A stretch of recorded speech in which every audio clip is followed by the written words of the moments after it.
सरस्वती ज्ञान कोश में आप सबका हार्दिक स्वागत है। बच्चों, आज हम महाकवि कालिदास विरचितम अभिज्ञान शाकुंतलम का चतुर्थ अंक पढ़ेंगे। चतुर्थ अंक में भी कक्षा 12 के लिए ये अभिज्ञान शाकुंतलम आपका कक्षा 11 में भी है और कक्षा 12 में भी है। तो श्लोक 10 तक आपने कक्षा 11 में पढ़ा और उससे आगे यानी श्लोक 11 से आप कक्षा 12 में पढ़ेंगे। तो इसका एक भाग हम पहले पढ़ चुके हैं, अभिज्ञान शाकुंतलम, जैसा कि आपको याद होगा यदि आपने इससे पहले वाला भाग देखा है। तो क्या हुआ था कि शकुंतला की विदाई हो रही है, वह मार्ग पर चल दी हैं और सभी तपस्वी जन जो हैं उन्हें विदा करने के लिए आ रहे हैं।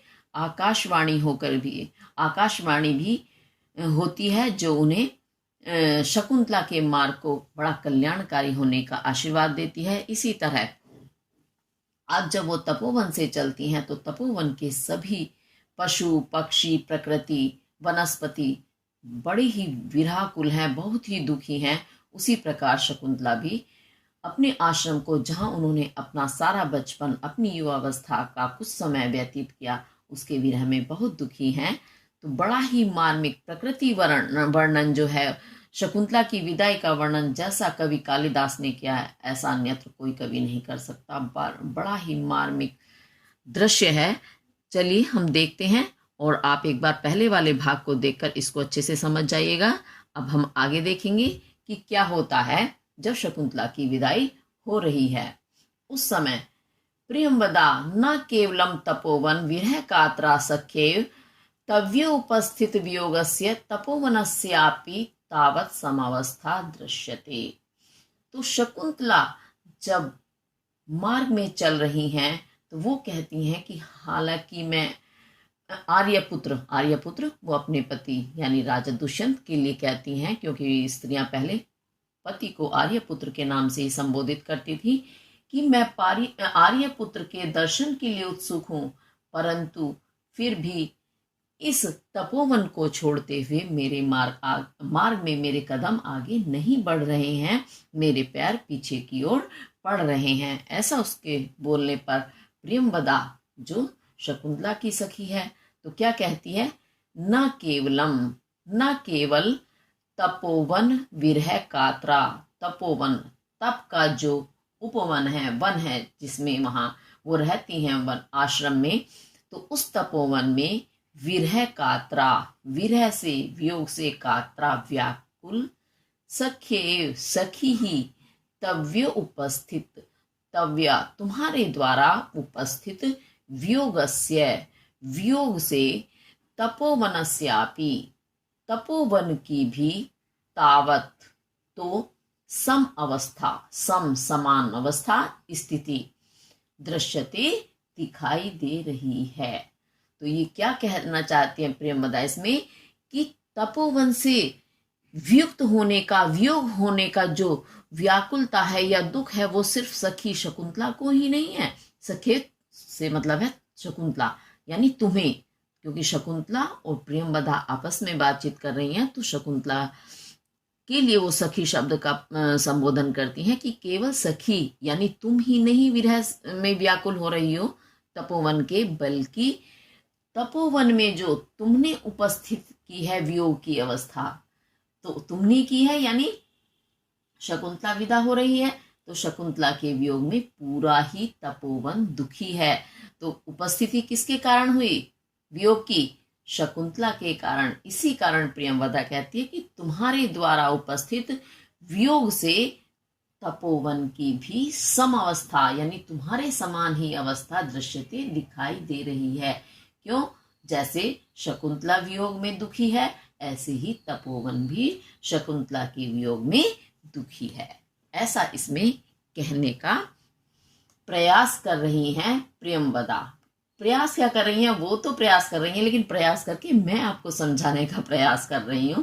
एक बार फिर से देखिएगा, न केवल तपोवन विरह कातरा, तपोवन के विरह में, कातरा कातर यानी व्याकुल, सखेव सखी ही, तव्य उपस्थित, तव्या तुम्हारे द्वारा उपस्थित वियोगस्य, वियोग का, तपोवनस्यापि, तपोवन की भी, तावत तो, या वही, सम अवस्था, समान अवस्था, समान अवस्था नहीं, तुम्हारे ही समान अवस्था, तुम्हारे ही जैसी स्थिति दृश्यते, दिखाई दे रही है।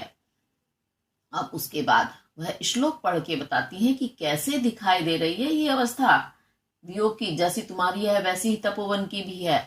तो वो श्लोक पढ़ के बताती हैं, उद्गलित दर्भ कवला मृग्यः प्रत्यक्त परित्यक्त नर्तना मयूरः अपसृत पांडुपत्रः मुंचन्ति अश्रूणि लताः।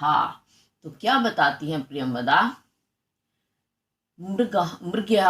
मृगों ने, हिरणों ने उद्गलित, उगल दिया है, दर्भ, दर्भ के कोर के, कवला, कवल को, कोर को।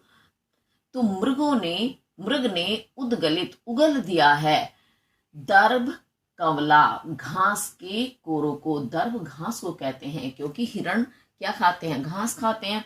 तो घास के जो कोर उन्होंने कवल खाए हैं उनको वो अब उगल रहे हैं। किस लिए?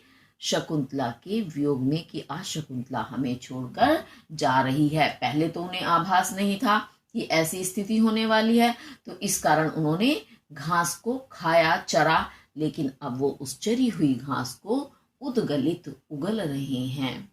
और मयूरहा, मोरों ने नृतना, नाचना, परित्यक्त, त्याग दिया है। और मोर जो प्रसन्नता में, वहां का इतना अच्छा वातावरण है कि प्रसन्नता से हर समय नाचते रहते थे, अब उन्होंने शकुंतला की विदाई का समाचार सुनकर नाचना छोड़ दिया है, त्याग दिया है। और लता, लता यानी लताएं, बेलों ने, बेलें, पांडु पत्रहा, पांडु कहते हैं पीले, पत्रहा पत्ते, अपसृत छोड़ रही हैं, अश्रुणी अश्रुओं के समान। तो लता, लता, बेलें, पांडु पत्रहा, पांडु पत्रों को, पीले पत्तों को अपसृत गिराते हुए, मानो, इव, इव यानी मानो, अश्रुणी आंसुओं को, मुंचन्ति छोड़ रही हैं। यानी जो लताएं हैं उनके जो पीले पत्ते हैं वो पीले पड़ गए हैं पत्ते शकुंतला के वियोग में, तो वो उन पत्तों को गिरा रही हैं। तो वो पत्ते उनसे टूट कर गिर रहे हैं, क्योंकि आपने देखा होगा वृक्ष पर, पौधों पर, बेलों पर जो पत्ते पीले हो जाते हैं तो वे स्वतः ही टूट कर गिरने लगते हैं। तो उसी प्रकार लताओं के जो पीले पत्ते पड़ गए हैं वो गिर रहे हैं। वो गिरते हुए कैसे लग रहे हैं? मानो वे पत्तों के रूप में अपने आंसू गिरा रही हैं शकुंतला के विरह में या वियोग में। तो इस तरह से देखिए, प्रकृति भी शकुंतला के विदा होने पर कितना दुखी है। तो वो तपोवन की अवस्था को प्रियंवदा इस प्रकार बताती हैं। तो शकुंतला, अब शकुंतला क्या कहती हैं? स्मृत्वा, याद करके, कुछ उन्हें याद आता है तो याद करते हुए, सोच करके, जैसे कहते हैं ना याद करके, कहती है तात पिता लता भगिनी वन ज्योत्स्नाम तावत आमंत्रिष्यसे। तात, हे पिता, लता भगिनीम, लता बेल, भगिनी कहते हैं बहन, बहन लता कौन है? वन ज्योत्स्नाम, वन ज्योतना से, तावत तो, आमंत्रिष्यसे आमंत्रणा कर लूं, आमंत्रण करना यानी विदा लेना, या विदा लेना, या कहना चाहिए आज्ञा लेना, चलने के लिए अनुमति लेना। तो लता भगिनीम, बहन लता, वन ज्योत्सना से, ये वन ज्योत्सना एक लता का बेल का नाम है, तो वन ज्योत्सना बहन से, आमंत्रिष्य से आज्ञा ले लूं या अनुमति ले लूं चलने की। तो देखो लताओं को भी वह बहन के रूप में संबोधित करती हैं। प्रकृति से कितना जुड़ाव, कितना प्रेम यहाँ मानव का दिखाया गया है। तो अद्भुत है कालिदास जी का प्रकृति वर्णन। अब आगे देखेंगे और भी एक से एक दृश्य दिखाई देंगे, बहुत ही सुंदर वर्णन उन्होंने किया है। तो काश्यपहा, काश्यप कहते हैं क्योंकि उन्होंने तात पिता किसको संबोधित किया? काश्यप को, क्योंकि शकुंतला को काश्यप ने पुत्री के रूप में पाला है, वह उनकी धर्म पुत्री है, इसलिए वह उन्हें पिता कहकर के संबोधित करती हैं।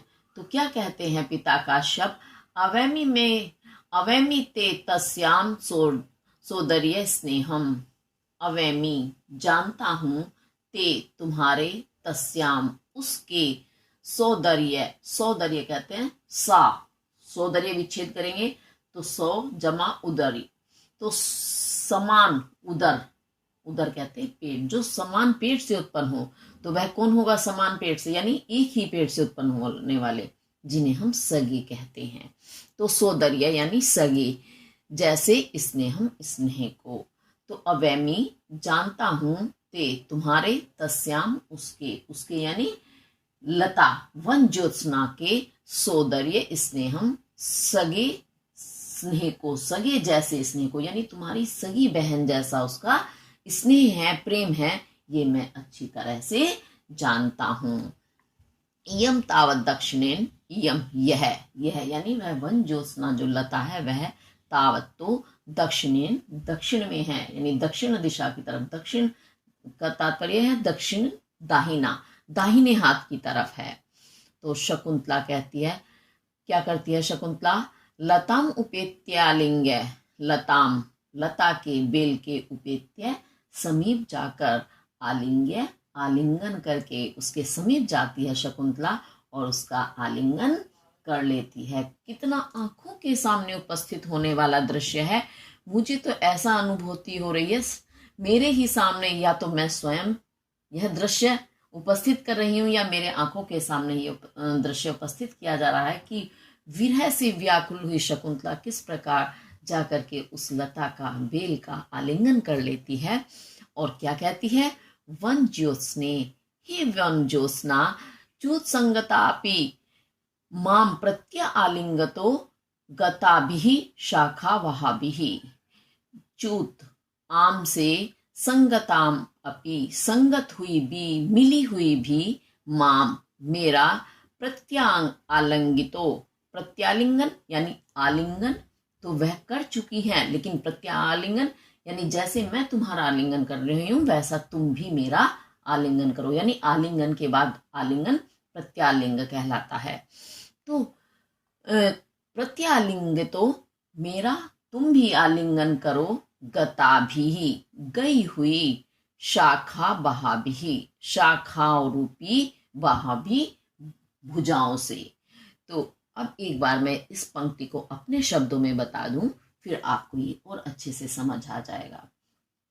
क्या होता है, शकुंतला जाकर के वन ज्योत्सना का आलिंगन कर लेती है और वन ज्योत्सना से कहती है कि तुम भी आम के वृक्ष से संयुक्त हो गई हो, क्योंकि बेल है उसे ऊपर चढ़ने के लिए सहारा चाहिए होता है। उस सहारे के रूप में उस वन ज्योत्सना ने आम के वृक्ष को चुना, आम का वृक्ष उसके नजदीक होगा, उसके समीप होगा, तो वह उस आम के वृक्ष पर चढ़ गई, उससे युक्त हो गई, यानी वो दोनों का मेल हो गया, तो दोनों एकाकार हो गए हैं। तो इसी कारण वो कहती हैं कि मैंने तो तुम्हारा आलिंगन किया, अब तुम भी मेरा आलिंगन करो, लेकिन कैसे करो, क्यों, तुम तो आम से मिल चुकी हो, उससे एकाकार हो गया है तुम्हारा, यानी पति पत्नी वाला दृश्य उपस्थित किया गया है। वो अपना ही दृश्य दिखा रही हैं कि अब तुम मेरा आलिंगन कैसे करोगी, क्योंकि तुम तो आम से युक्त हो गई हो, जुड़ गई हो, लेकिन करना कैसे, जो तुम्हारी शाखाएं हैं जो इधर उधर फैल गई हैं, क्योंकि सारी शाखाएं एकदम वृक्ष से नहीं जुड़ी हुई होती हैं, इधर उधर फैल जाती हैं, तो कहती हैं वो इन शाखा रूपी जो बाहें हैं तुम्हारी, उनसे मेरा आलिंगन करो, जो इधर उधर गता भी गई हुई हैं। तो इसमें देखो प्रकृति का इतना सुंदर मार्मिक वर्णन कालिदास ने किया है। देखो सगी बहन वाला स्नेह है, पति पत्नी का संबंध एक अनोखा संबंध होता है जिसमें दोनों एकाकार होते हैं, सारे रिश्ते पीछे छूट जाते हैं, लेकिन वहां भी शकुंतला बता रही है कि सगे भाई बहनों का जो संबंध होता है वह किसी भी संबंध से नीचा या कम नहीं है, बल्कि हर रिश्ते से ऊपर है। यानी तुम पति से मिल गई हो, लेकिन फिर भी मैं तुम्हारी सगी बहन हूं, इसलिए एक बार मेरा आलिंगन तुम जरूर करो। और करने का तरीका भी बताया कि तुम्हारी जो इधर उधर ये शाखाएं गई हुई हैं, इन शाखा रूपी भुजाओं से तुम मेरा आलिंगन करो। अब एक बार फिर से मैं समझा देती हूं। च्युत संगतापि, आम से संगतापि, मिली हुई भी, माम मेरा, प्रत्यालिंगितो, प्रत्यालिंगन करो, गताभिहि, गई हुई, शाखा वहाभिहि, शाखा रूपी भुजाओं से। अध्य प्रवृत्ति दूर परिवर्तनी भविष्यामि। अध्य आज से, प्रवृत्ति लेकर, यानी आज से लेकर या अब से लेकर, दूर परिवर्तनी, दूर रहने वाली या दूरगामी, भविष्यामी, हो जाऊंगी, यानी अब से लेकर मैं फिर तुमसे बहुत दूर चली जाऊंगी, इसलिए अंतिम बार तुम मेरा आलिंगन कर लो। कितना मार्मिक दृश्य है। काश्यपः, तो काश्यप क्या कहते हैं? संकल्पितम प्रथमेव मया तवार्थे भर्तारम आत्मसदृशम सुकृत्यैर्गतात्वं च्युतेन संसृतवती नवमालिकेयम् अस्साम अहम तव्यै च संप्रति वीत चिंतः। तो क्या कहते हैं तात काश्यप कि प्रथम एव, पहले ही, प्रथममेव, पहले ही, मया, मेरे द्वारा, तवार्थे, तव तुम्हारे, अर्थे, लिए, तुम्हारे लिए, आत्म सदृशम, आत्म अपने सदृशम, समान, भर्तारम पति को, सुकृत्य ही, ये सुकृत्य गतात्वम लिखा है तो इसे विच्छेद करेंगे, हो जाएगा सुकृत्य ही गता जमात्वम। तो सुकृत्य, सु कहते हैं अच्छे कृत्य, कृत, कृत यानी कर्म, तो अपने अच्छे कर्म यानी पुण्य कर्मों से, गता प्राप्त हो गई हो, त्वाम, त्वम, त्वाम नहीं त्वम, कि तुम आत्मसदर्शम, अपने जैसे, भर्तारम पति को, सुकृत्य ही, सुकृत्यों से, पुण्य कर्मों से, गता प्राप्त हो गई हो, और नवमालिकेयम, एयम यह, नवमालिके, नवमलिका, नवमलिका नाम किसका है? वनज्योत्सना का ही नया नाम है ये नवमलिका, यानी अयम नवमलिकेयम, इस नवमलिक नहीं, यह नवमलिका, च्युतेन, आम से, संश्रितवती, संश्रित हो गई है, मिल गई है, अहम मैं, तव्यई तुम्हारी, अस्याम और इसके, इसके यानी नवमलिका या ज्योत्सना के लिए, संप्रति इस समय, वीत चिंता, वीत रहित, चिंता, चिंता वाला हो गया हूं, चिंता रहित हो गया हूं। अब इसको एक बार आप मेरे शब्दों में समझ लीजिएगा, फिर आपको इसे समझने में और आसानी होगी। काश्यप क्या कहते हैं कि मैंने पहले ही, क्योंकि एक पिता माता अपने मन में अपनी संतान को देखकर कुछ विचार अवश्य रखते हैं कि हमारी ये संतान ऐसी है तो हमें इसके लिए इस तरह का कार्य करना है। अब ये सभी जानते हैं कि कन्याओं के विवाह करते हैं माता पिता, तो जैसे जैसे कन्या बड़ी होती हैं, उनके गुण जब माता पिता देखते हैं तो वो मन में विचार करते हैं कि हमारी पुत्री, हमारी संतान तो ऐसी है, हमें उसी के अनुसार, उसी के अनुकूल ऐसा पति ढूंढना है। तो पहले ही वो अपने मन में अपनी पुत्री को देखकर निश्चित कर लेते हैं। तो काश्यप भले ही एक वनवासी हैं, सन्यासी हैं, ऋषि हैं, लेकिन उन्होंने शकुंतला को बिल्कुल पुत्री की भांति पाला है, तो वो पुत्री को पालने के कारण एक सांसारिक मनुष्य की भांति भी क्रिया करते हैं, विचार करते हैं, उन्हें पता है कि मेरा दायित्व क्या है। तो इसीलिए वो कहते हैं कि मैंने तो पहले ही अपने मन में संकल्प कर लिया था कि तुम्हारे जैसा ही पति मैं तुम्हारे लिए खोजूंगा, ढूंढूंगा, लेकिन वो हुआ क्या? मैं तो नहीं ढूंढ पाया, तुमने अपने ही पुण्य कर्मों से ऐसे पति को प्राप्त कर लिया जो तुम्हारे योग्य था। राजऋषि हैं वो, दुष्यंत जो है राजऋषि कहलाते हैं, क्योंकि बहुत ही श्रेष्ठ राजा रहे हैं वो। तो वो कहते हैं, और ये नवमलिका यानी वन ज्योत्सना है, इसने क्या किया? ये भी आम से युक्त हो गई, आम से जुड़ गई। तो इस समय मेरे दोनों दायित्व पूरे हो गए, क्योंकि तुमने इसे बहन की भांति पाला है, तो ये मेरी तुमसे छोटी पुत्री हो गई, और तुम्हें मैंने पाला है, तुम बड़ी पुत्री। तो तुम दोनों के विषय में ही मुझे चिंता थी कि तुम्हारे लिए योग्य वर और इसके लिए भी एक योग्य सहारा, क्योंकि बेल है, लता है, तो जमीन में तो नहीं चलेगी, उसे भी एक सहारा चाहिए। ऐसे ही कन्याओं का विवाह भी तो इसीलिए किया जाता है, वो पति भी उनका सहारा होता है। तो तुम दोनों के सहारे को देखकर मैं अब इस समय चिंता रहित हो गया हूं, क्योंकि तुमने भी पुण्य कर्म से योग्य पति को प्राप्त कर लिया है और इस नवमलिका ने भी अपने योग्य आम के वृक्ष को चुन करके ये उससे युक्त हो गई है। तो इस समय मैं दोनों पुत्रियों की चिंता से रहित हो गया हूँ। क्योंकि माता पिता जब कन्या के लिए वर ढूंढ लेते हैं, माताएं तो घर में रहती हैं, आजकल तो ये फैशन में आ गया है कि माताएं भी ढूंढती हैं, लेकिन पहले यही होता था, पुत्री के लिए पिता ही या बड़े भाई होते थे तो वो ही वर ढूंढते थे, तो असली चिंता पिता की ही होती थी इस कार्य में। तो वो यही बताते हैं कि मैंने तो दोनों ही पुत्रियों का कर्तव्य निभा दिया है, तुमने दोनों ही पुत्रियों ने अपने योग्य वर प्राप्त कर लिया है, तो इस कारण मैं चिंता रहित हो गया हूं इस समय। अब निश्चित रूप से आपको समझ आएगा, एक बार मैं फिर से बता देती हूं। मया, मेरे द्वारा, प्रथमम एव, पहले ही, तवार्थे, तव तुम्हारे अर्थी, लिए तुम्हारे लिए, संकल्पितम संकल्प कर लिया गया था, आत्म सदृशम आत्म अपने सदृशम, समान, तुम, सुकृत्य ही अपने सुकृत्यों से, पुण्य कर्मों से, भर्तारम भर्ता को, पति को, गतः प्राप्त कर गई हो या प्राप्त कर लिया है, और नवमलिकेयम, और यह नवमलिका, चूतेन आम से, संश्रितवती युक्त हो गई है, जुड़ गई है, संप्रति इस समय, तव्ये तुम्हारे लिए, च और अस्याम, ये विच्छेद करेंगे तो यहां श्याम निकल कर आएगा, अस्याम इसके लिए, अहम मैं, वीत चिंता रहित हो गया हूं। अब ये निश्चित रूप से आपको समझ आ गया होगा, और यदि किसी वजह से समझ ना आए तो आप कमेंट करके अवश्य पूछें। चलिए आगे देखते हैं क्या होता है। बड़ा ही सुंदर नाटक है, पढ़ने लगते हैं तो भूल जाते हैं कि हम कहीं और हैं, किसी और दुनिया में, ऐसा लगता है बिल्कुल हम इसी ही मंच के सदस्य हैं।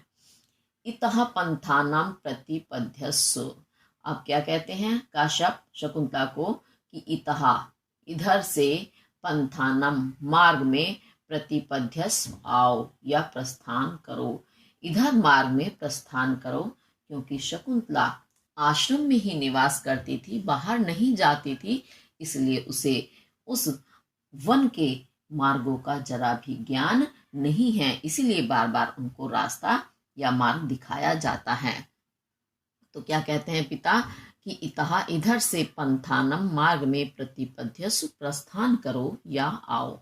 तो शकुंतला, अब शकुंतला कहती हैं सख्यौ प्रति, सख्यौ द्विवचन है तो इसका मतलब वो दोनों सखियों से, प्रति से यानी दोनों सखियों के प्रति या दोनों सखियों से कहती हैं, हला एषा द्वैरो युव्यरो ननु हस्ते निक्षेपः, हला सखी, एषा यह यानी यह वन ज्योत्सना, दव्युः ये दव्योर लिखा है विच्छेद करेंगे, और युव्यरो लिखा है तो युव्ययोः हो जाएगा, तो द्वयोः दोनों, युव्ययोः दोनों के, तुम दोनों के, ननु एक, यहाँ आप देखेंगे कहीं पर ननु शब्द, ननु, खलु, नु ये पद आते हैं तो कहीं पर तो इनका अर्थ निश्चित रूप से हो जाता है, लेकिन कहीं वाक्य पूर्ति के लिए लगाया जाता है, इसका कोई अर्थ नहीं होता।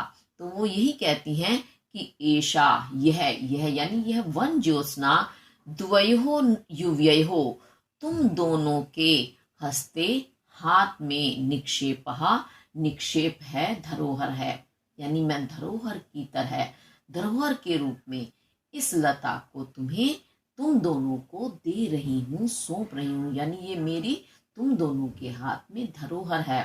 धरोहर आप जानते हैं, जिसे हमारी कोई संपत्ति जिसके हाथ में हम उसे सौंप जाते हैं और हमें कहीं जाना है, फिर कि भाई जब हम वापस आएंगे तो ये हमारा धन हमें वापस दे देना, तो वह धरोहर कहलाती है। रखा हुआ धन किसी की कहना चाहिए किसी के अंडर में सुरक्षित रखने के लिए हम सौंप जाते हैं तो धरोहर होती है। तो ऐसे ही उस लता को वह धरोहर के रूप में दोनों सखियों को सौंपती है। तो सख्यौ, अब दोनों सखियां उसकी बात सुनकर क्या कहती हैं? अयम जनः कस्य हस्ते समर्पितः। अयम जनः, यह जन यानी हम जन, कस्य किसके हस्ते हाथ में, समर्पितः समर्पित कर रही हो, सौंप रही हो। कितना दर्द होता है सुन करके, कितनी अंदर से भावनाएं उमड़ पड़ती हैं। बड़ा ही कालिदास जी कितने सामाजिक एक एक चीज से क्या कहना चाहिए वाकिफ या इतनी बारीकी से जानने वाले समाज की व्यवस्था को, कि दोनों सखियां कितने दर्द भरी आवाज में है उनका ये कि हमारे हाथ में तो तुम इसे धरोहर के रूप में सौंप रही हो लता को, लेकिन हम दोनों सखियों को किसके हाथ में समर्पित कर रही हो। कैसी वियोग की अवस्था है कि अंतःकरण हिल गया है बिल्कुल। अयम जनहा, यह जन, यानी वे स्वयं के लिए कहती हैं कि यह जन यानी हम जन, कस्य हस्ते किसके हाथ में, समर्पितः समर्पित कर रही हो, सौंप रही हो। इति, इस प्रकार, और प्रश्न करती हैं, प्रश्नवाचक चिन्ह है कि प्रश्न के रूप में। तो इति, इस प्रकार, वाष्पम, वाष्प को, आंसुओं को, विहरतः बहाती हैं, यानी दोनों ही आंसू बहाकर रोने लगती हैं। कितनी दर्द भरी बात है, जब ऐसे कोई बोले तो कैसे आंसू कोई रोक सकता है। मेरे तो आंसू अभी भी आने के लिए तैयार हैं। बिल्कुल ऐसा लग रहा है विदाई का समारोह बिल्कुल मेरे सामने उपस्थित है। तो काश्यपहा, काश्यप कहते हैं अंसुये अलम रुदितेन, अंसुया अलम, बस करो, रुदितेन रोने से बस करो, यानी बहुत रो चुकी हैं वे दोनों।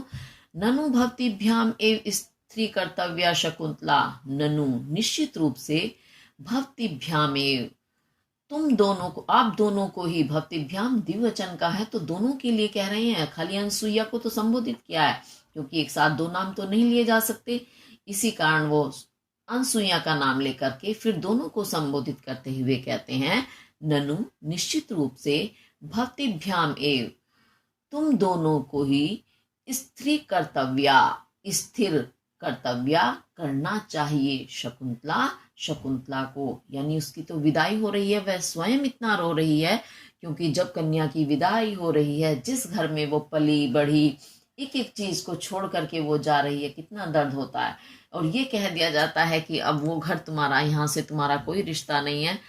तो एक एक चीज को अपना समझ के कैसे हम उसमें रहते हैं, कैसे उसे सजा संवार करके रखते हैं खुद भी। अब बताइए, इस तरह से कह दिया जाए कि अब तुम्हारा कुछ नहीं है यहाँ, तो कितनी दर्द भरी घटना है। इससे बुरा तो दृश्य या स्थिति कोई नहीं हो सकती। तो इसीलिए वो कहते हैं कि शकुंतला तो स्वयं विदा हो रही है, तो वो इतनी व्याकुल है, तो इसलिए तुम दोनों को ही उसे स्थिर करना चाहिए। स्थिर करने से क्या मतलब है कि धैर्य बंधाओ कि वह भी अपने आप को संभाले और रोना बंद करे। तो सर्वे परिक्रामंती, और सभी परिक्रमा करते हैं, क्योंकि एक नाटक है, मंच पर उपस्थित किया जा रहा है, दृश्य दिखाया जा रहा है मंच पर, तो वही दृश्य में वो परिक्रमा करते हैं, घूमते हैं और घूमकर एक स्थान से दूसरे स्थान पर चले जाते हैं। अब उसके बाद आगे देखते हैं फिर क्या होता है। शकुंतला, अब शकुंतला बोलती है, तात, हे पिता, एषा उटज पर्यंत चारिणी गर्भ मंत्रा मृग वधूर्य दानघ प्रसवा भवति, तदाम्यहं कमपि प्रिय निवेद्य कृत्रिकम विसर्जिष्यथः। एषा, यह, उटज पर्यंत, उटज कहते हैं कुटिया, पर्यंत तक, चारिणी चारण करने वाली, घूमने वाली, गर्भ गर्भ से, मंथरा मंथर गति वाली, गर्भ के कारण मंथर कहते हैं धीमी धीमी गति वाली, मृग वधु, अब इसे विच्छेद करेंगे तो हो जाएगा मृग वधु, ये रेफ जो लगा हुआ इसका विसर्ग बन जाएगा, तो मृग की, हिरण की, वधु पत्नी, दानघ, दानघ कहते हैं पीड़ा रहित, प्रसवा भवति, प्रसव होती है, बच्चे को प्रसव होना यानी बच्चे को जन्म देना, प्रसवा होती है, बच्चे को जन्म देती है, तदा तब, म्यहम मेरे लिए, कम अपि किसी, प्रिय, किसी प्रिय को निवेद्यत्रिकम, निवेदन करने के लिए या बताने के लिए, विसर्जिष्यथः, विसर्जित कर देना, भेज देना। ऐशा, यह उटज पर्यंत चारिणी, कुटिया तक ही घूमने वाली, गर्भ मंथरा, गर्भ के कारण मंथर गति वाली, धीमी गति वाली, मृग वधुर्य, मृग की हिरण की वधु पत्नी, दानघ प्रसवा भवती, पीड़ा रहित प्रसव होती है, बच्चे को पीड़ा रहित बच्चे को जन्म देती है, तदा तब, यानी जब वो बच्चे को जन्म देती है, और वो जन्म भी कैसे दे, पीड़ा रहित, यानी उसके मन में आशीर्वाद है कि वह पीड़ा रहित हो उसका प्रसव, तो तदा तब में मुझे या मेरे लिए, कम अपि प्रिया, किसी प्रिय को, निवेद्य कृत्रिकम, निवेदन करने के लिए, विसर्जिष्यथः, भेज दीजिएगा, विसर्जित करना यानी भेज देना। अब ये आपको वैसे तो समझ आ गया होगा, लेकिन फिर भी एक बार मैं बता देती हूँ इसके विषय में कुछ, कि वहाँ आश्रम में बहुत सारे पशु पक्षी हैं, वो आप जानते हैं। तो उसमें एक हिरण है जो हिरण की पत्नी है। तो वह कैसी है, वह इस समय गर्भ धारण किए हुए है, और वह गर्भ के कारण धीमी गति है उसकी, इस कारण वो ज्यादा नहीं घूम पाती है, क्योंकि गति धीमी हो गई है। इस कारण वो कुटिया के आसपास ही घूमती है, यानी बस कुटिया में रहती है और कुटिया के आसपास के स्थान में ही घूम लेती है। और मृग वधु कहा है उन्होंने, मृग की पत्नी, यानी वधु, पत्नी का नाम दिया है। वो हिरणी भी कह सकती थी, मृगी भी कह सकती थी, लेकिन मृग को उन्होंने पुत्र के समान पाला, तो उसकी जो वधु है, पत्नी है, उसे वो अपनी बिल्कुल बहू के समान मानती है, यानी वो उसके लिए एक माता का स्थान रखती हैं। तो इसीलिए वह कामना भी करती हैं कि जब वह पीड़ा रहित प्रसव उसका हो जाए, तब मेरे पास किसी को निवेदन करने के लिए, बताने के लिए भेज देना कि उसने बच्चे को जन्म दिया है, यानी शुभ समाचार होता है। जैसे पुत्रियों के मायके में, वधुओं के मायके में संदेश भेजा जाता है जब उनका प्रसव होता है कि तुम्हारे यहाँ एक नाती आया है या नातिन आया है, ऐसे शुभ समाचार लेकर के उनके घरों में, मायकों में भेजा जाता है। तो वही स्थिति इस समय शकुंतला भी बता रही हैं। वह उनकी पुत्र वधु की भांति है, और जिसके लिए वो कामना कर रही हैं कि वो बड़े आराम से उसका प्रसव हो और मुझे प्रिय निवेदन कर देना। और देखो, बात तो कही गई है, अब ये कालिदास जी की दिव्य दृष्टि देखिएगा कि बता रही हैं गर्भ के कारण मंथर गति, यानी उसका समय करीब करीब पूर्ण हो चुका है, प्रसव का समय नजदीक आ गया है।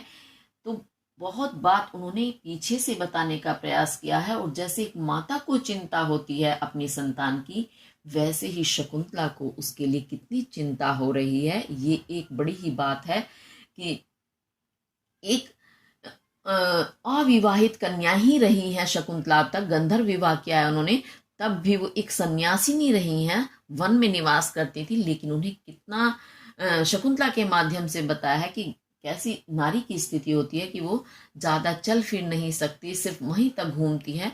सारी स्थिति उन्होंने एक साथ इसकी स्पष्ट की है, और माता की तरह चिंता करते हुए उसका शुभ समाचार जानने का भी संदेश दिया है। और इसी के साथ साथ एक संदेश और भी है इसके अंदर।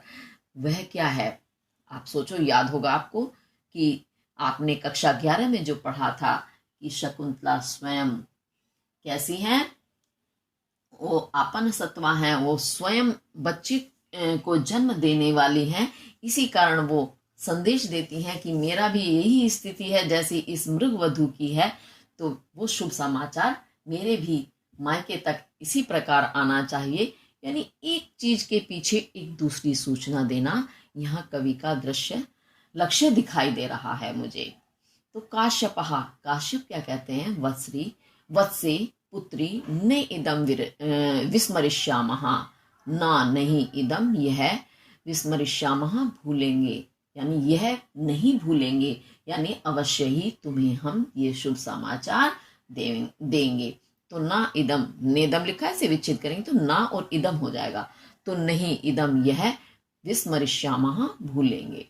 तो शकुंतला गतिर्भंगम रूपित्वा को नु खलु एषः निवसने में सज्जते इति परावर्तते। गतिर्भंगम, गति ही यानी गति का, चाल का, भंगम भंग होने का, रूपित्वा निरूपण करते हुए, गति भंग होना यानी चाल का एकदम झटके से रुक जाना, लड़खड़ा जाना। तो ऐसा कुछ हुआ कि शकुंतला की गति जो थी वो भंग हो गई। गति भंग होने का निरूपण, क्योंकि नाटक है, ये मंचित किया जा रहा है, तो मंच पर वो निरूपण करती हैं, दिखाती हैं, और क्या कहती हैं फिर, को नु खलु एषः, को कौन, नु निश्चित रूप से, खलु एषः यह, निवसने में मेरे, निवसने वस्त्रों को, सज्जते खींच रहा है। को नु खलु कौन यह निश्चित रूप से, या ये नु खलु मैं पहले भी बता चुकी हूँ, ये वाक्य रूप पूर्ति के लिए भी आता है और कई बार इनका अर्थ निश्चित रूप से भी हो जाता है। तो कौन नु खलु ऐसा, कौन निश्चित रूप से यह, मैं निवसने, मेरे निवसने वस्त्रों को, सज्जते खींच रहा है, यानी उन्हें ऐसा आभास होता है कि पीछे से किसी ने मेरे वस्त्र खींचे हैं, इसी कारण उनकी गति लड़खड़ा जाती है। इति इस प्रकार, यानी ऐसा कह करके, परावर्तते वो पीछे मुड़ती हैं, पीछे की तरफ देखती हैं। अब क्या दिखाई देता है उन्हें पीछे मुड़ने पर, आगे देखेंगे। काश्यपहा, तो काश्यप कहते हैं वत्से पुत्री यस्य तव्या वर्ण विरोपणम इंगुदीनाम तैलम न्यसिच्यत मुखे कुश सूचि विद्धे श्यामक मुष्टि परिवर्धित को जहाती सो अयम ना पुत्र कृतकः पदवीम मृगस्ते। बड़ा ही सुंदर श्लोक है। क्या कहते हैं इसमें, काश्यप, तव्या तुम्हारे द्वारा, यस्य जिसके, मुखे मुख पर, कुशा से की सूची कहते हैं अग्रभाग से, विद्धे बिंधे हुए, वर्ण कहते हैं घाव के, विरोपणम भरने के लिए, इंगुदीनाम इंगुदी का, तैलम तेल, नैशिचयत निचोड़ा जाता था या लगाया जाता था, और शामक मुष्टि शामक की मुट्ठियों से, परिवर्धित को बढ़ाया हुआ, सो अयम सो ऐसा वह, अयम यह, पुत्र कृतक, मृगहा मृग हिरण, ते तुम्हारे पदवी मार्ग को ना नहीं जहाती छोड़ रहा है। अच्छा, एक चीज और मैं बता दूं, हालांकि मैं पहले वीडियो में भी बता चुकी हूं, जो हमारे श्लोक होते हैं उन्हें छंदबद्ध करने के लिए क्रम उनका आगे पीछे हो जाता है, तो उसे क्रम में लगाने को, क्योंकि सही अर्थ तभी निकलेगा जब हम उसे क्रम में लगा लेंगे। में लगाना यानी एक शब्द के बाद उसी से जुड़ा हुआ दूसरा शब्द, तीसरा शब्द, इस तरह से जब हम वाक्य, आप देखिएगा अगर शब्द आगे पीछे रख दिए जाए तो वाक्य समझ नहीं आता है।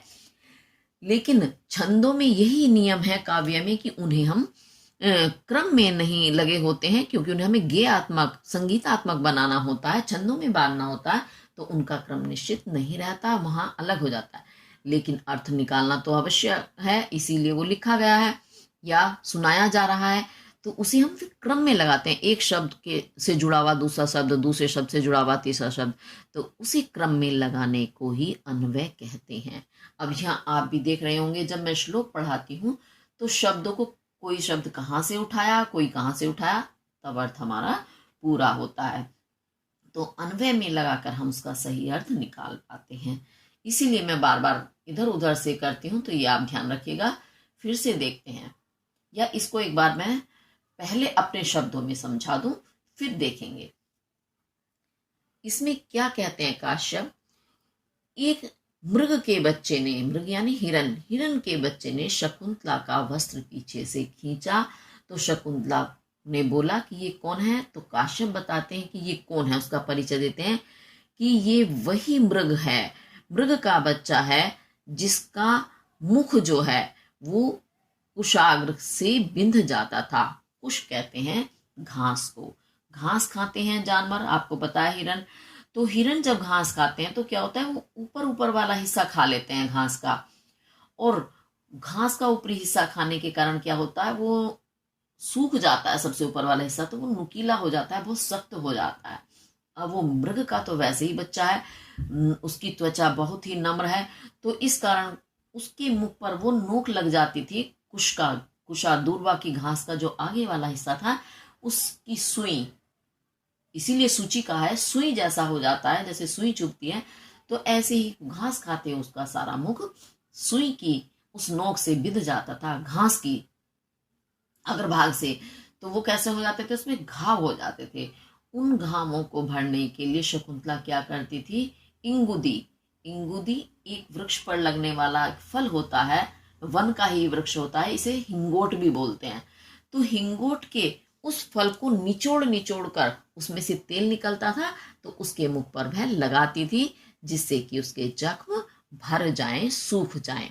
और वह बहुत छोटा था, तो क्या करती थी फिर, शामक मुष्टि, शामक एक क्या कहना चाहिए, वन का ही एक धान होता है, जिसे समा भी कहते हैं। आपने देखा होगा व्रत वगैरह में, हमारे यहाँ भी ये परंपरा है कि हम जिस दिन अन्न नहीं खाते हैं तो उस दिन समा के वो चावल खाते हैं, उन्हें शामक कहते हैं। तो उन समा के चावलों को क्या करती थी, अपनी मुट्ठी में उसका भात बनाया और अपनी मुट्ठी में लिया और उसके मुंह में डाल दिया, तो मुट्ठी मुट्ठी करके उन्होंने उसके बड़ा किया। तो इस प्रकार से कैसा हो गया वो बच्चा, शकुंतला का दत्तक, कृतक पुत्र, कृतक कहते हैं गोद लिया हुआ, गोद लिए हुए को कृतक या दत्तक पुत्र भी कहते हैं। तो दत्तक पुत्र यानी गोद लिए हुए बच्चे की भांति उस हिरण के बच्चे को शकुंतला ने पाला है। वही आज हिरण का बच्चा तुम्हारे मार्ग को नहीं छोड़ रहा है, ऐसा तात काश्यप बताते हैं। उसी हिरण के बच्चे ने शकुंतला का वस्त्र खींचा है। तो क्योंकि माँ की भांति ये कार्य किसके होते हैं कि बच्चे को चोट लग जाए तो माँ ही कुछ कुछ लगाएगी, बच्चे को चलो दूध नहीं पी रहा है तो ये चीज बना के देगी, वो बना के देगी, नया नया कुछ ना कुछ खिला खिला करके अपने बच्चे को पालती पोसती है। तो ऐसे ही शकुंतला का, क्योंकि वो जन्म दिया हुआ बच्चा नहीं है, लेकिन उसने उसे पुत्र की भांति पाला है, इसलिए उसका गोद लिया हुआ पुत्र कहलाता है। चलिए अब आपको अच्छे से समझ में आएगा, एक बार फिर से देख लेते हैं। यस्य, जिसका तव्या तुम्हारे द्वारा कुशा घास की सूची बुद्धे अग्रभाग से सुई से बिंधे हुए मुख पर वर्ण विरोपणम, वर्ण जख्म को विरोपणम भरने वाला इंगुदीनाम, इंगुदी का या हिंगोट का तैलम, तेल न्यशिच्यत निचोड़ा जाता था या लगाया जाता था, और शामक मुष्टि समा के भात की मुट्ठी से परिवर्धित को बढ़ाया हुआ, समा की मुट्ठी खिला खिला करके बढ़ाया हुआ, बड़ा किया हुआ, सो अयम वह यह कृतक पुत्र ते तुम्हारा कृतक पुत्र, गोद लिया हुआ पुत्र, मार्गम मृगहा हिरन, मार्ग पदवी मार्ग को ना नहीं चाहती छोड़ रहा है। अब ये आपको समझ में आ गया होगा। अब आगे देखते हैं फिर क्या होता है। तो शकुंतला अब उस अपने पुत्र से बात करती है, कृतक पुत्र से, वत्स किम सहवास परित्यागने माम अनुसरसी, किम क्यों, सहवास, सह कहते हैं साथ, वास निवास करना, रहना, तो साथ रहने को, परित्यागिनीम परित्याग करने वाली, छोड़ने वाली, माम मेरा, अनुसरसी अनुसरण कर रहे हो। कैसी द्रवित करने वाली वार्ता है कि वत्स ही पुत्र, किम क्यों, सहवास परित्यागिनीम साथ छोड़ने वाली, माम अनुसरसी मेरा अनुसरण कर रहे हो, यानी मैं तो तुम्हारा साथ छोड़ रही हूं, फिर क्यों तुम मेरा साथ कर रहे हो। और अचिर प्रसूतिया जननिया विना वर्धिता एव इदानीं मया विहरितं त्वां तातश्चिंतिष्यति। चिर, चिर कहते हैं लंबे समय तक, और अचिर जो लंबे समय तक ना हो बल्कि शीघ्र, शीघ्र ही प्रसूतिया जन्म देकर, जननिया बिना, माँ जननी कहते हैं माता, जननिया बिना माता के बिना, वर्धितः बड़े हुए, एव ही बड़े ही हुए हो, इदानीम इस समय, मया मुझसे, विहरितम विहरित अलग होकर, या मुझसे अलग होने पर, त्वाम तुम्हारी, तातः तातश लिखा विच्छेद कर देंगे तो तातः हो जाएगा, तातः पिता, चिंतिष्यति चिंता करेंगे। निवर्तस्व तावत, तावत तो निवर्तस्व लौट जाओ। कितनी दर्द भरी बात है। एक माँ से जब उसकी संतान दूर हो, और संतान भी इतनी छोटी हो कि उसे तो अभी उसने पाला पोसा ही है, बच्चा ही है, कितनी दर्द की बात है कि माँ को अपने बच्चे से बिछुड़ना पड़े या बच्चे को माँ से बिछुड़ना पड़े। ये हमारी संस्कृति का एक विशेष अंग होने के साथ साथ एक इससे बड़ी भावात्मक बात या भावना कोई हो ही नहीं सकती। तो शकुंतला कितनी परेशान है। एक माँ को ये कहना पड़ रहा है कि मैं तुम्हें छोड़ रही हूँ, मेरा क्यों अनुसरण कर रहे हो, है ना। और उस बच्चे की देखो स्थिति कि एक माँ तो जन्म देते ही चली गई, फिर भी वह बड़ा हुआ, दूसरी ने उसको पाला, लेकिन आज वो भी छोड़ करके जा रही है। छोटा बच्चा, आपने देखा होगा कभी घर में भी ये दृश्य सामने आ जाते हैं कि घर में कोई छोटा बच्चा है, माता किसी काम से बाहर जा रही है और बच्चे को नहीं ले जाना चाहती, क्योंकि कई बार ऐसे काम होते हैं कि हर जगह बच्चे को नहीं ले जाया जा सकता, लेकिन बच्चे को पता चल जाता है कि माँ जा रही है, तो वो किस तरह से कभी माँ के पैरों में लिपट जाएगा, नए नए तरीके से वो अपना अनुनय विनय करता है माँ के साथ जाने के लिए। तो कितनी दर्द भरी भावना होती है। तो माँ के हृदय पर क्या गुजरती है उस समय, उससे ज्यादा कोई नहीं समझ सकता। ऐसी भावनाएं यहाँ कालिदास जी ने दिखाई है, यानी कितना ममत्व उनके अंदर था कि वो माँ की ममता की एक एक भावना से परिचित, वो भी इतनी बारीक भावनाओं से परिचित थे कि जो सामने सुनने वाला या देखने वाले का हृदय भी व्याकुल हो जाता है। तो वो यही कहती हैं कि मैं तो तुम्हारा साथ छोड़कर जा रही हूँ, मेरा क्यों तुम अनुसरण कर रहे हो, और तुम्हारी माता तो तुम्हें बिना जन्म देते ही शीघ्र ही चली गई, उसके बाद भी तुम वर्धिताए, बड़े तो हुए ही, यानी पालन पोषण हुआ तुम्हारा, और इस समय मैंने पालन पोषण किया, लेकिन इस समय मैं भी तुम्हें छोड़कर जा रही हूँ, तो मेरे बाद तुम्हारी ये पिता चिंता करेंगे। तो इसमें आपको अगर शकुंतला के विषय में पता होगा थोड़ा बहुत कि शकुंतला विश्वामित्र और मेनका की, अप्सरा मेनका की कन्या है, और मेनका ने उन्हें त्याग दिया था, माता पिता ने दोनों ने ही त्याग दिया था, इसी कारण वो आश्रम में रही। और जिस समय उनका त्याग हुआ, छोड़ कर गई, तो हंसों ने अपने पंखों की छाया देकर शकुंतला को क्या कहना चाहिए, आश्रय दिया, और तात काश्यप ने उसे पुत्री की भांति पाला। तो वो भी यही बता रही हैं कि अपना विरह उनका मिल गया है उस मृग के साथ, कि देखो मेरी माता पिता ने भी जन्म देकर मुझे छोड़ा, मैं भी तो पली, उसके बाद तात काश्यप ने जैसे मेरी चिंता की ऐसे तुम्हारी भी ही चिंता करेंगे। यानी वो बता रही हैं कि इतने दया के भंडार पिता हैं कि वो हर प्राणी को अपनी संतान की भांति पालते हैं। अच्छा, उसके बाद देखो और क्या होता है, निवर्तस्सु तावत, तो लौट जाओ, उसे समझाती कि बेटा अब तुम लौट जाओ, इति इस प्रकार रुदती प्रस्थिता, रुदती रोते हुए, प्रस्थिता प्रस्थान करती हैं। तो कैसे रो रही हैं वो अपनी संतान को छोड़ते हुए, कितना हृदय विदारण हो रहा है। काश्यपहा, अब काश्यप कहते हैं, उत्पक्ष्मणोर नयनोरुद्ध वृत्तिम वाष्पम कुरु स्थिरतया विहतानुबंधम अस्मिन् अलक्षित नतोन्नत भूमि भागे मार्गे पदानि खलु ते विस्मी भवंती। तो क्या कहते हैं तात कश्यप, फिर हम शब्द इधर उधर से उठाएंगे, फिर इसका अन्वय करके सही से अर्थ निकालेंगे। उत, उत कहते हैं ऊपर, पक्ष्मणों, उत ऊपर उठी हुई, पक्ष्मणों वो बौरनियों वाले, नयनयों नेत्रों की वृत्तिम व्यापार को उपरुद्ध करने वाले, रोकने वाले,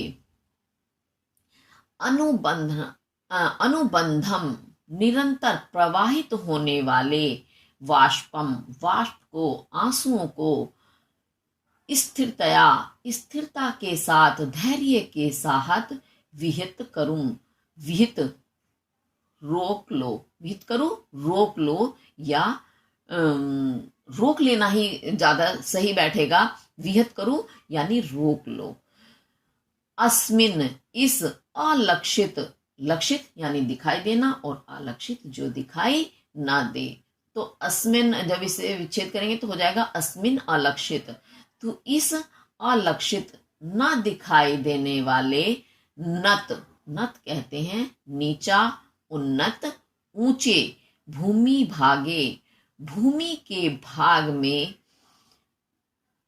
ते तुम्हारे पदानी, पद कदम, खलु निश्चित रूप से, विस्मी भवंती विस्मित हो रहे हैं। और मार्गे रहा है तो ये भूमि भागे, भूमि भाग वाले मार्गे, मार्ग में।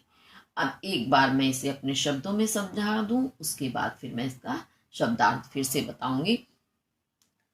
शकुंतला बहुत देर से रो रही हैं, क्योंकि जब वो विदा होने के लिए तैयार हो रही थी, उसके बाद तैयार होते ही उन्होंने रोना आरंभ कर दिया था।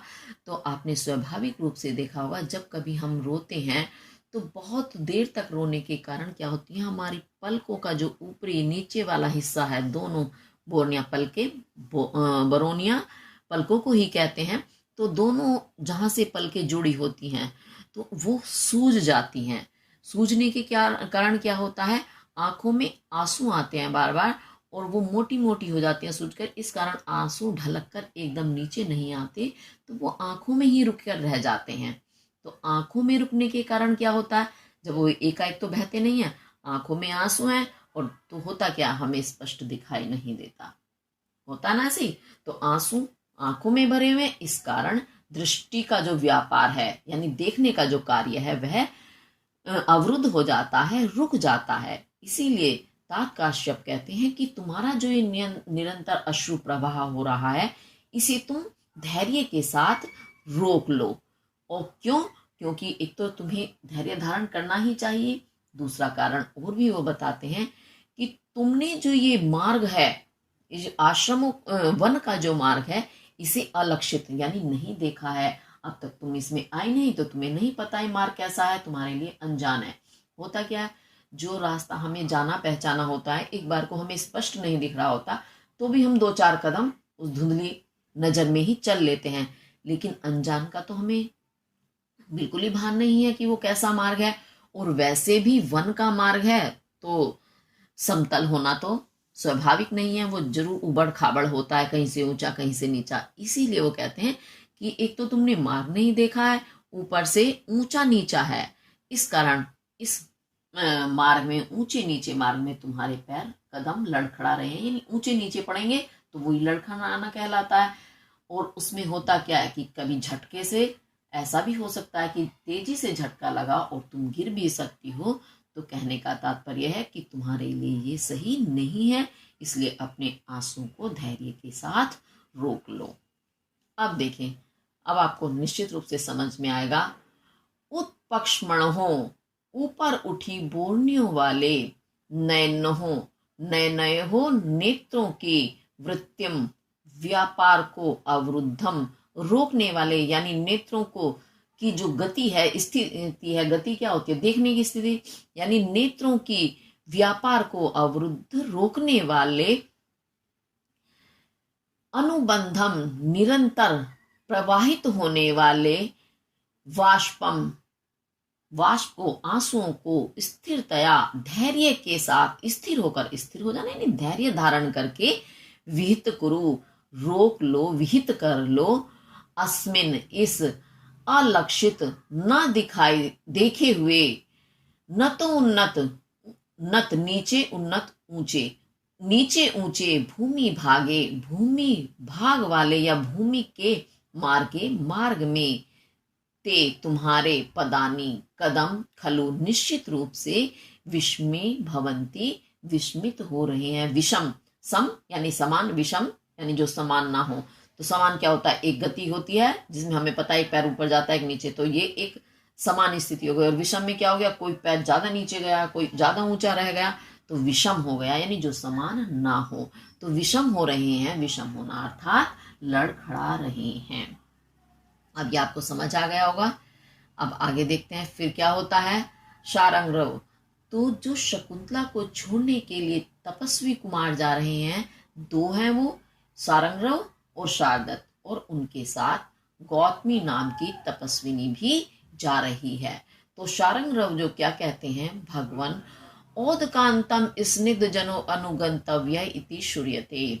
भगवन, हे भगवन, भगवान किसे कहा है, काश्यप को, कि हे भगवन ओदकांतम, उदक कहते हैं जल के अंतम, अंत तक, स्निग्ध जनों को अनुगंतव्य जाना चाहिए। गंतव्य जाना चाहिए, अनुगंतव्य पीछे जाना चाहिए। यानी जब हम किसी को विदा कर रहे हैं तो कहाँ तक, स्निग्ध जन यानी जो अपने प्रियजन होते हैं, स्निग्ध स्नेह से जुड़े हुए, यानी जो हमारे स्नेही जन होते हैं उन्हें ओदकांतम जल के अंत तक, स्निग्ध जनों को, स्नेही जनों को अनुगंतव्य पीछे पीछे जाना चाहिए। इति श्रूयते, इति ऐसा श्रूयते सुना जाता है। तो समझ आया कि हमारे यहाँ कुछ परंपराएं ऐसी हैं कि जिनका कोई कारण होता है और उनका निर्वहन किया जाता था। आजकल तो ये छूट गया है, लेकिन अभी भी अब जल के अंत तक, समीप तक तो कौन जाए, जाने कहाँ जल मिले, लेकिन होता है कि हम अपने दरवाजे से बाहर तक कोई हमारे यहाँ आता है तो उसे विदा करने हम जाते हैं वहां तक। तो स्निग्ध जन होते हैं, अपने ही स्नेही जन होते हैं, अनजान लोग तो कोई नहीं जाएंगे। तो ऐसा सुना जाता है, तो क्या करना चाहिए, तद इदम सरस्तीरम अत्र संदिश्य प्रतिगंतुम अहर्षि। तद तो इदम यह, सरस तीरम, सरस तालाब का, तीरम किनारा है, तो यह तालाब का किनारा है, जलाशय का किनारा है, अत्र यहाँ, संदिश्य संदेश देकर, प्रतिगंतुम गंतुम जाना और प्रतिगंतुम वापस जाना, अहर्षि योग्य हो। तो तद इदम, तो यह, सरस तीरम तालाब का किनारा है, अत्र संदिश्य यहाँ से संदेश देकर, प्रतिगंतुम अहर्षि वापस लौट जाने, अहर्षि योग्य हो, यानी तुम्हें लौट जाना चाहिए। ये हमारी सभ्यता है कि कभी हम बड़ों को, बुजुर्गों को ऐसे नहीं कह सकते कि वापस जाओ, चले जाओ, नहीं, बड़ी ही नम्रता के साथ उन्होंने बताया कि आप यहाँ अब संदेश देकर अगर जाना चाहते हैं तो जा सकते हैं, आपकी स्वेच्छा है, स्वेच्छा है, आपकी इच्छा है, तो इसीलिए अहर्षि योग्य हो यानी जा सकते हो। तो काश्यप कहते हैं, तीन हिमाम शीर वृक्ष छायाम आश्यामः सर्वे परिक्रम्य स्थितः। तेन तो ही, तेन इमाम, ये ही इमाम हो जाएगा, इसे विच्छेद करोगे तो तेन तो ही, निश्चित रूप से जैसे कहते हैं, इमाम इस शीर वृक्ष छायाम, इस शीर वृक्ष की छाया में, आश्रमः आश्रय लेते हैं या स्थित होते हैं। शीर वृक्ष क्या होता है, शीर का अर्थ होता है दूध, जानते हैं हम, दूध को शीर भी कहते हैं। तो कुछ वृक्ष हमारे यहाँ ऐसे हैं जो दूध वाले वृक्ष होते हैं और हमारी संस्कृति में वो बड़े ही पवित्र माने जाते हैं। तो इसी कारण तात काश्यप ने भी वहां शीर वृक्ष को चुना। अब वो शीर वृक्ष कौन कौन से होते हैं, आपने कभी देखा होगा, पीपल, बरगद, एक पिलखन का होता है, एक गूलर का वृक्ष होता है। इन वृक्षों की जो छाल होती है, छाल तो जानते हैं ऊपर वाली त्वचा, उसमें अगर उसे छीलते हैं तो उसमें से दूध निकलता है। तो ये वृक्ष बहुत पवित्र माने जानते हैं। और पवित्र के साथ साथ आपको वैसे भी पता है कि ये वृक्ष कितनी ऑक्सीजन देते हैं, प्राणवायु देते हैं हमें, तो इनकी पवित्रता तो स्वयं सिद्ध है। तो इसी कारण वो शीर वृक्ष की छाया में आश्रमः आश्रय लेते हैं। ऐसा कहते हैं कि चलो थोड़ी देर इस शीर वृक्ष की छाया में स्थित होते हैं। तो सर्वे सभी परिक्रमा करके, क्योंकि मंच पर नाटक दिखाया जा रहा है, दर्शित किया जा रहा है। इसी कारण सभी परिक्रमा करके स्थित हो जाते हैं। स्थित हो जाना यानी खड़े हो जाना, जैसे कुछ देर खड़े होते हैं, बैठना नहीं है। तो काश्यप आत्मगतम, अपने मन में, आत्म यानी अपने, गतम मन में ही विचार करते हैं, कुछ सोचते हैं और सोच करके फिर स्पष्ट रूप से बोलते हैं, किम नु खलु तत्र भवतो दुष्यन्तस्य युक्त रूपम अस्माभिः संदेष्टव्यम चिंतयति। किम नु खलु, वही शब्द वाक्य पूर्ति के लिए है। तो किम क्या, तत्र भवतो जैसे तत्र भवती तत्र भवता बोलते हैं सम्मानित के लिए, तो उन सम्मान्य दुष्यंत के युक्त रूपम, रूप के अनुरूप यानी उनके पद के अनुरूप, अस्माभिः हमारे द्वारा, संदेष्टव्यम संदेश दिया जाना चाहिए। किम नु खलु, क्या, खलु निश्चित रूप से, तो क्या निश्चित रूप से, तत्र भवतो उन सम्मान्य दुष्यंतस्य युक्त रूपम, दुष्यंत के अनुरूप, अस्माभिः हमारे द्वारा, संदेष्टव्यम संदेश दिया जाना चाहिए। क्योंकि वो एक पिता हैं और वहां राजा दुष्यंत जो हैं उनके अब वो दामाद तो हो ही गए, पुत्री से गंधर्व विवाह हो गया है, उन्हीं के समीप वो शकुंतला को भेज भी रहे हैं अपनी पुत्री को, लेकिन वो दामाद के साथ साथ बड़े ही सम्मानित पद पर उपस्थित हैं, वो उनके राजा भी हैं। इसी कारण वो कहते हैं उनके युक्त, मतलब उन्हीं के अनुसार रूप, उनके रूप के, कार्य के, स्थिति के अनुसार, यानी उनका सारा चित्रण देख करके हमें क्या संदेश देना चाहिए, इस तरह वो चिंता करते हैं, विचार करते हैं अपने मन में। क्योंकि जब भेज रहे हैं शकुंतला को, कोई संदेश दिया जाता है, किसी को भेजा जाता है तो कुछ संदेश तो देते ही हैं। अब क्या दें, इस बात की उन्हें मन में चिंता हो रही है, क्योंकि वो स्वयं क्या है, वो ब्रह्म ऋषि हैं और राजा दुष्यंत राजर्षि हैं। तो उन्हें ब्रह्म ऋषि हैं, वो ऋषि होने के कारण उन्हें सांसारिकता का ज्ञान बहुत ज्यादा नहीं है, लेकिन फिर भी बहुत ज्यादा ज्ञान इसमें काश्यप रखते हैं। देखिए, ये भी उनकी दूरदर्शिता है कि पुत्री को वो दामाद के पास भेज रहे हैं, तो दामाद के लिए कोई संदेश भी होना चाहिए, वरना चुप भी तो भेज सकते थे कि हाँ शकुंतला पहुंच जाएगी वहां, लेकिन उन्हें संदेश देना है। अब वो क्या देंगे, वो विचार करते हैं। इतने में क्या होता है, शकुंतला बात करती हैं, जनांतिकम हला पश्य नलिनी पत्रांतरम अपि सहचरम अपश्यन्त्यातुरा चक्रवाक्योक्ति दुष्करम करोमीति तर्कयामी। और शकुंतला जनांतिकम, जनांतिक कहते हैं जन से, अंतिकम एकांत, जन यानी व्यक्ति, अंतिकम एक और, एकांत में, लोगों से एकांत। अब वैसे तो वहां सब उपस्थित हैं, तो वो सखियों के साथ अलग जाना शोभा नहीं देता है, ये मर्यादा के अंतर्गत नहीं आता है, शिष्टाचार में नहीं आता है। इसीलिए शकुंतला क्या करती हैं, जनांतिक कहते हैं, वैसे शाब्दिक अर्थ मैंने बताया, लोगों से एकांत।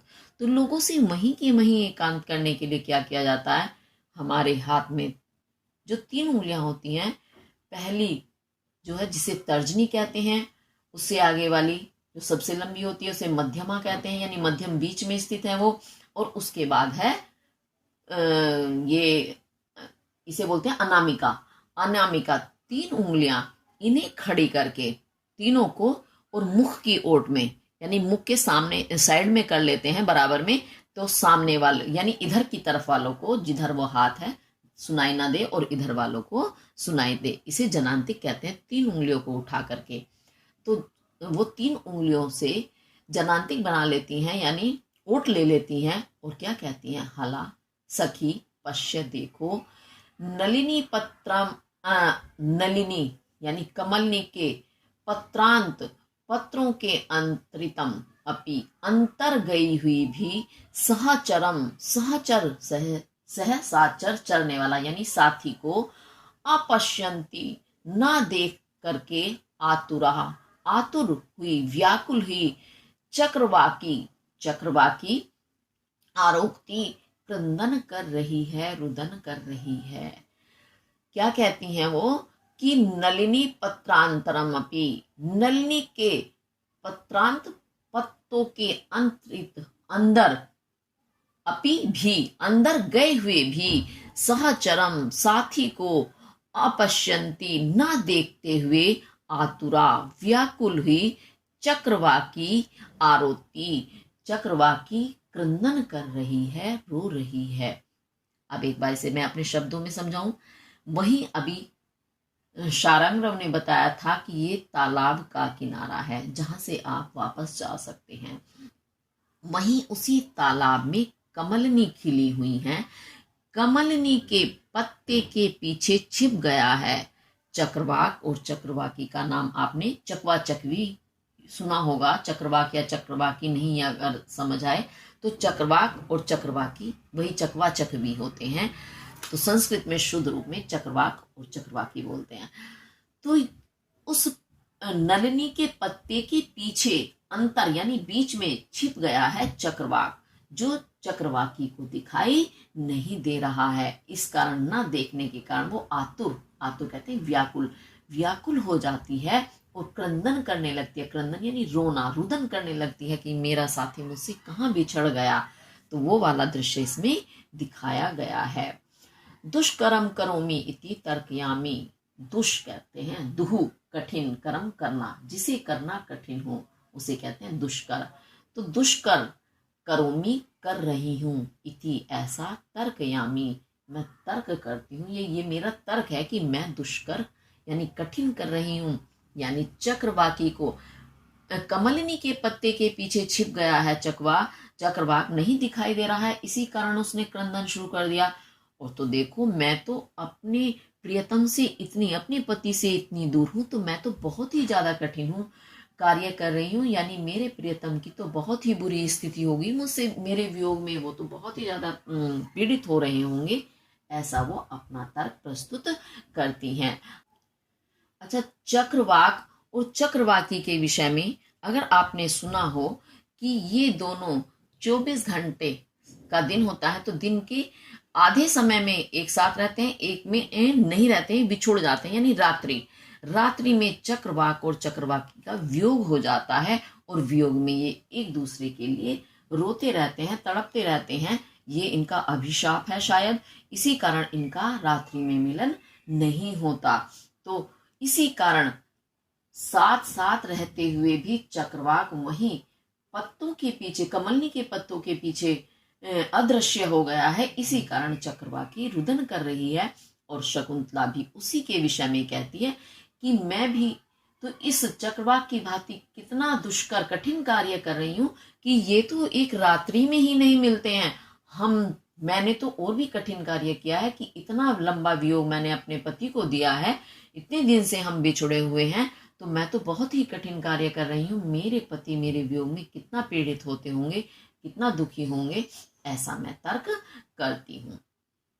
तो अनसुईया कहती है, सखी मैं एवं मंत्रय माँ एवं माँ, नहीं एवं इस प्रकार मंत्रिय मंत्रणा करो या बोलो, यानी इस प्रकार मत बोलो। कैसे? एषापि प्रेण विना गम्यति रजनीम विषादीतराम गुरु अपि विरह दुख आशा बंधा सहायति। अब इसका हम अन्वय करेंगे। क्या बताती हैं वो अपने शब्दों में? एषा अपि, एषा यह, अपि भी, यह भी, प्रियण बिना, प्रिय के बिना, विषाद दुख से, दीर्घतराम अधिक दीर्घ हुई, लंबी हुई, रजनीम रात्रि को, गमयति बिता देती है। आशा बंधा, आशा का बंधा, बंधन, गुरुवा अपि, गुरु होने पर भी, भारी होने पर भी, विरह दुखम, विरह के दुख को, सहायति सहन करा देता है। अब ये मैंने इसका शाब्दिक अर्थ बताया, एक बार मैं इसका भावार्थ अपने शब्दों में बता देती हूँ तो आपको अच्छे से समझ में आएगा। एक तो सबसे पहले मैं बता देती हूँ, ये अंतिम लाइन जो है, ये विरह आशा दुख बंधा सहायति, ये सूक्ति है। तो सूक्ति आपको अवश्य करनी है क्योंकि आपकी परीक्षा में सूक्तियां आती हैं। और भी जो सूक्तियां इसके अलावा आए उन्हें आप देखें और अच्छे से उनकी व्याख्या करें। अच्छा, अब इसे मैं भावार्थ बता रही थी कि ये चक्रवाकी जो है वो कहती है, सबसे पहले देखते हैं अनसुईया कहती है कि ऐसा मत कहो, क्योंकि शकुंतला कहती है कि मैं तो इससे भी कठिन काम कर रही हूँ।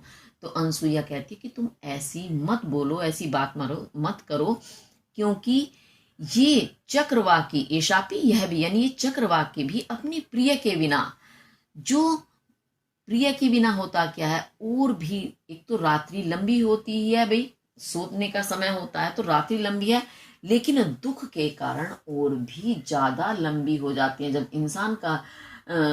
इंसान के सामने कोई दुख होता है, वह दुख भोग रहा होता है, तो वो समय उसके लिए बहुत कठिन हो जाता है, तो वो थोड़ा समय भी उसे बहुत ज्यादा बड़ा दिखाई देता है। तो दीर्घ दीर्घ कहते हैं लंबा, और तराम और भी लंबा, यानी एक तो रात्रि का समय होता ही लंबा, ऊपर से और भी लंबा हो जाता है। किस कारण? विषाद, विषाद के दुख के कारण।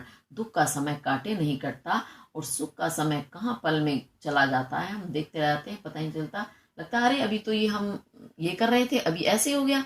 तो सुख बड़ी सरलता से बीत जाता है और दुख बहुत कठिनाई से बीतता है। तो वही कहती हैं अनसुईया कि ये दुख के कारण जो दीर्घ हुई रात्रि हैं, उन्हें ये चक्रवाकी प्रिय के बिना भी बिता देती है। क्यों बिता देती है, क्यों बीत जाती हैं?